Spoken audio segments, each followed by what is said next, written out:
Large number of young entrepreneurs out of India are watching us on this show today. What do you think is going to be their tool set to gauge or prepare for the future that you're talking about?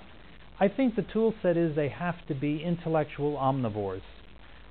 It is not enough to be successful in business to just focus on your own discipline or domain knowledge.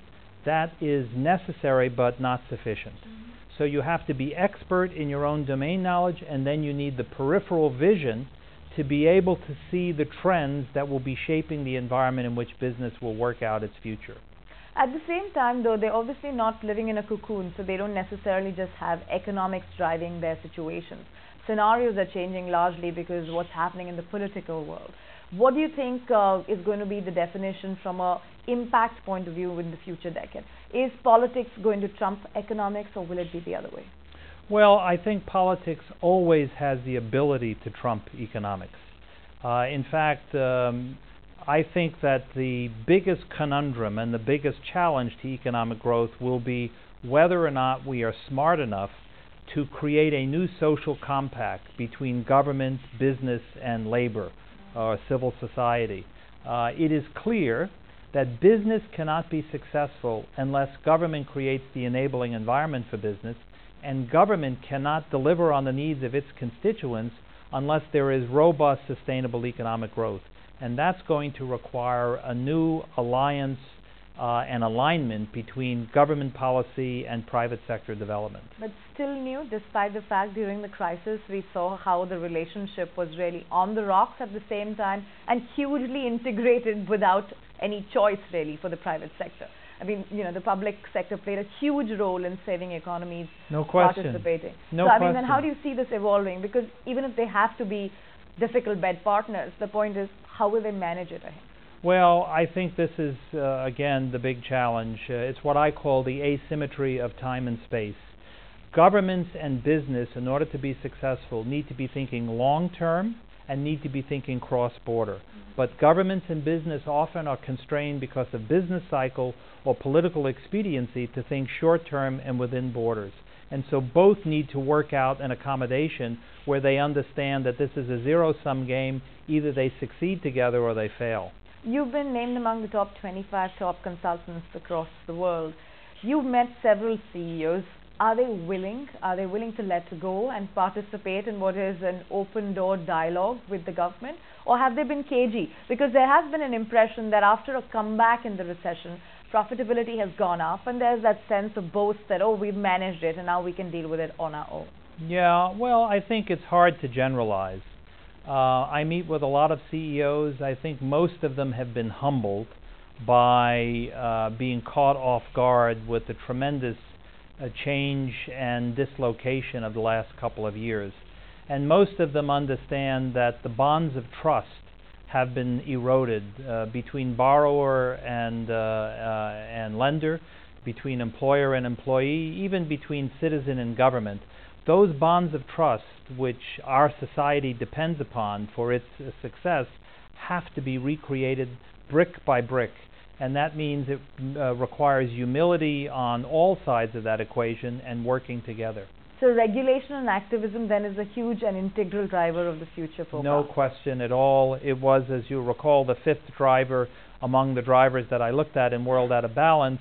And I think that this, because individuals more than ever feel vulnerable coming out of this last recession, feel that their income is vulnerable, that their jobs and their even health and physical security is vulnerable, so they look for protection from governments. And governments trying to provide that protection obviously are going to be more inclined to regulate, and that means that the room to operate will be much more constrained for business, and that's what will require this new dialogue and understanding between the public and private sector. So that risk and vulnerability could be political or economic. We've seen an economic recession. We've recently heard about Osama's killing as well. That's another story that's sort of doing the rounds. How do you think some of these developments across the world, and let's say its impact on what would be the Middle East and how they view it in the future, how will all of these ideas eventually permeate into what is the global cooperation system in terms of an impact? Well, I think that many of these ideas, the post-tsunami nuclear disaster in Fukushima, Japan, the instability in the Middle East, the prospect for renewed outbreaks of terrorism, they're all what I call wild cards. Often low probability, high impact events, which if they take place, they can disrupt any plan. So I think it's critically important that businesses and governments be thinking about not only the drivers of future conditions, but the wild cards which can disrupt the best laid plans in order to try and have contingency plans for dealing with them. Do you think strategically that's realistic from a CEO standpoint? And was there any sort of a new thinking or restructuring within a corporation that is due in order to cater for some of these challenges? Well, I think there is a pretty fundamental shift in how companies plan. Static, linear planning processes are not adapted to a highly dynamic and discontinuous environment of change.